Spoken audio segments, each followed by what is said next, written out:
अज्ञानी लोगों को बंधन से भी सुख ही मिलता है। बंधन मजबूत होता जाता है, बंधन बढ़ता जाता है और अज्ञानी बड़ा खुश होता है, बड़ा प्रसन्न होता है। नरसिंह मेहता के सामने भगवान कृष्ण प्रकट हुए और नरसिंह मेहता से भगवान ने कहा, नरसिंह तुम्हारी जो इच्छा हो वह वरदान मेरे से मांग लो। नरसिंह मेहता ने कहा, हे प्रभु, यदि आप मेरे से प्रसन्न हो तो वरदान में यह दो कि मेरा वंश नहीं रहे, मेरे वंश का नाश हो जाए। हम आप लोग ऐसा वरदान मांग सकते हैं? नहीं मांग सकते।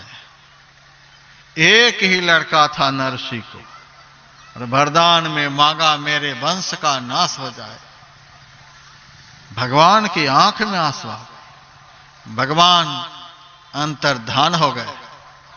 कुछ दिनों के बाद सर्प दंश से नरसिंह का इकलौता लड़का मर गया। नरसिंह तो खुशी के मारे नाच रहा है, भजन गा रहा है, तंबूरा बजा रहा है।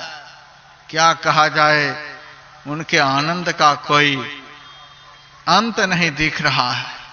पत्नी आकर कहती है, आपको शर्म नहीं आती है? एक ही लड़का था, दरवाजे पर मरा पड़ा है और आप खुशी के मारे नाच रहे हो। दुनिया क्या कहेगी? ऐसे पत्थर हृदय के कहीं भक्त होते हैं? पुत्र के मरने पर नाच रहे हैं, कूद रहे हैं, खुशियां मना रहे हैं। पागल तो नहीं हो गए? नरसिंह मेहता ने कहा, देवी एक बात बताओ, किसी आदमी को कोई चीज से बांध दे, कसकर बांध दे, तो उस आदमी को अच्छा लगेगा? अच्छा नहीं लगेगा। क्यों अच्छा नहीं लगेगा? कि बंधन से कसकर बांध दिया है, उसकी स्वतंत्रता छिन गई है। फिर नरसिंह ने कहा, कोई एक आदमी और आए और उसी बंधन के ऊपर एक और बंधन मजबूती से लगा दे, तब कैसा लगेगा? दुख घटेगा कि बढ़ेगा? पत्नी कहती है, दुख तो और अधिक बढ़ जाएगा। बंधन बढ़ेगा तो दुख भी बढ़ेगा।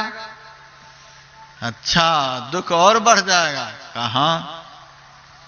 फिर एक आदमी आकर उसी बंधन के ऊपर एक बंधन और चला दे, तब कैसा लगेगा? अरे महाराज, अब क्या बोल रहे हो? और दुख बढ़ेगा और कष्ट बढ़ेगा। नरसिंह मेहता ने कहा, देवी, यदि कोई आदमी उसके हाथ के तीसरे बंधन को खोल दे तो कुछ हल्कापन तो महसूस होगा। कहाँ होगा? उससे खुशी कुछ मिलेगी कि नहीं मिलेगी? हाँ, खुशी मिलेगी। कोई आकर दूसरा खोल दे तो उस हल्कापन से खुशी बढ़ेगी कि नहीं बढ़ेगी? कहाँ बढ़ेगी? सारे बंधन खुल जाए तब कितना आनंद आएगा। अब फिर क्या कहना, आनंद का ठिकाना नहीं रहेगा। नरसिंह मेहता ने कहा, देवी, यह शरीर जो है जीव का पहला बंधन है। पहला बंधन पड़ा देह का, जीव के ऊपर इस शरीर का पहला बंधन है और बड़ा भयंकर बंधन है। लाख प्रयास करने पर भी यह बंधन खुलता नहीं है। बंधन जिन्होंने दिया है, बंधन में जिन्होंने बांधा है, उनको देखे बगैर, उनका ज्ञान हुए बगैर इस शरीर का बंधन खुल नहीं सकता है। भगवान बुद्ध ने जब बुद्धत्व को प्राप्त कर लिया तब उन्होंने कहा है गहकारक दिठो से पुनः गेहन कसती, हे शरीर के निर्माण करने वाले, मैंने आपको देख लिया, अब आप इस शरीर का दोबारा निर्माण नहीं कर सकते। भगवान को देख लिया, अब भगवान को चुनौती दे रहे हैं, अब इस शरीर का निर्माण आप नहीं कर सकते, अब हमको बंधन में नहीं डाल सकते। बड़े खुश हैं भगवान बुद्ध। शरीर का बंधन शरीर देने वाले को देखे बगैर, देखना बहुत तरह से होता है। कुछ बंधन तो शरीर देने वाले परमात्मा के ज्योति रूप के दर्शन से खुलते हैं, कुछ बंधन परमात्मा के शब्दमय रूप के दर्शन से खुलते हैं, और सारे बंधन परमात्मा के शाश्वत स्वरूप के दर्शन से सदा के लिए खुल जाते हैं। बड़ा जबरदस्त बंधन है। अपनी इच्छा से न हम जन्म ले सकते, न अपनी इच्छा से मर सकते। शरीर में बहुत पीड़ा होती है। लोग मेरे से कहते महाराज अब यह शरीर पूरा ही हो जाए तो बढ़िया है, बड़ा कष्ट हो रहा है महाराज। कहने से क्या हो जाएगा? जिन्होंने शरीर दिया है वही शरीर ले सकता है, दूसरा इस शरीर को नहीं ले सकता।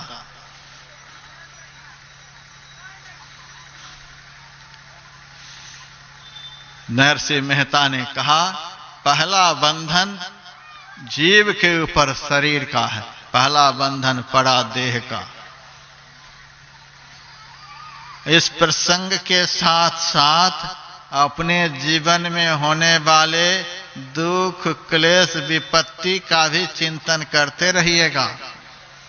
हमारे जीवन में पुत्र के अभाव का दुख नहीं है, धन के अभाव का दुख नहीं है, मकान के अभाव का दुख नहीं है, संसार के किसी भी पदार्थों के अभाव का दुख नहीं है। हमारे जीवन में इस जीव के ऊपर जो बंधन पर बंधन पड़ा हुआ है, उस बंधन का दुख है। नहीं तो संसार के लोगों के पास क्या नहीं है? कितना आप लोग खाएंगे? एक दिन में कितना आप लोग खाएंगे? 1 किलो ज्यादा से ज्यादा खाएंगे। क्या 1 किलो की व्यवस्था आपके घर में नहीं है? आप पहनेंगे तो कितना अधिक पहनेंगे? 2, 4, 5 मीटर कपड़े पहनेंगे। इतना कपड़ा आपके पास नहीं है। सोएंगे तो कितनी जगह में आप सोएंगे? शरीर की लंबाई चौड़ाई जितनी है उतनी जगह पर्याप्त है। इतनी जगह आपके पास नहीं है, सोने के लिए जगह भी आपके पास है। फिर आप क्यों दुखी हैं? फिर आप क्यों परेशान हैं? जो कहता है कि मेरे पास पुत्र नहीं है इसलिए मैं दुखी हूं, तो जिनके पास पुत्र है उनको तो सुखी होना चाहिए। जो कहता है नौकरी नहीं है इसीलिए मैं दुखी हूं, जिनके पास नौकरी है उनको तो सुखी होना चाहिए। जिनके पास घर नहीं है वह कहता मैं दुखी हूं, जिनके पास है उनको तो सुखी होना चाहिए। जो इलेक्शन में हार गया वह दुखी है, लेकिन जो जीत गया उनको तो सुखी होना चाहिए। लेकिन सब तो किसी न किसी तरह से दुखी ही है। धनहीन कहे धनवान सुखी, धनवान कहे सुख राजा को भारी, राजा कहे चक्रवर्ती सुखी, चक्रवर्ती कहे सुख इंद्र को भारी, इंद्र कहे चतुरानन सुखी, चतुरानन कहे सुख विष्णु को भारी, तुलसीदास बिचारी कहे हरि भजन बिना सब लोग दुखारी। किसी न किसी तरह से सब दुखी है। पंजाब में मैं एक भगत के घर गया, उनसे पूछा आपका व्यापार तो बढ़िया चल रहा है, अब तो आपको कोई तकलीफ नहीं। अरे महाराज पिछले साल बड़ा नुकसान हो गया था। अरे पिछले साल को छोड़ो, अभी तो खुश हो। क्या खुश होंगे महाराज, अगले साल भी इसी तरह से चलेगा तब तो। मैंने कहा आगे पीछे को छोड़ा, अभी तो आनंद में हो। क्या आनंद में होंगे महाराज, हमारे बगल वाले का तो हमसे भी बढ़िया चल रहा है। अब देखिए, दूसरे के सुख को देख देख करके आदमी दुखी हो रहा है। ऐसे आदमी कैसे सुखी होगा? यही हालत दुनिया की है। दूसरे के सुख को देख देख करके दुखी हो रहा है। अब कैसे आदमी सुखी होगा?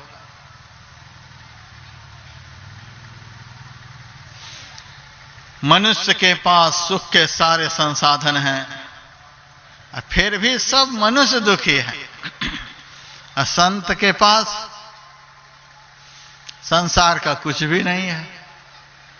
बेश कैसा भी रहे पर जिसके ऊंचे ख्याल हैं, दीन बाहर से दिखे भीतर से मालो माल हैं। कोई कहे भिक्षु है, कोई कहे कंगाल है, पर गुदरी पहने हुए वह गुदरी के लाल है। चिथड़ा लटक रहा है शरीर पर, फिर भी उतना ही आनंद। सामने भोजन में भुना हुआ चना आ गया तो भी उतना ही आनंद। खीर की थाली आ गई तो भी उतना ही आनंद। कोई स्तुति सामने से कर रहा है तो भी उतना ही आनंद। कोई गालियां बककर जा रहा है तो भी उतना ही आनंद। गर्मी पड़ रही है तो भी उतना ही आनंद। ठंडी पड़ रही तो भी उतना ही आनंद। क्या बात है!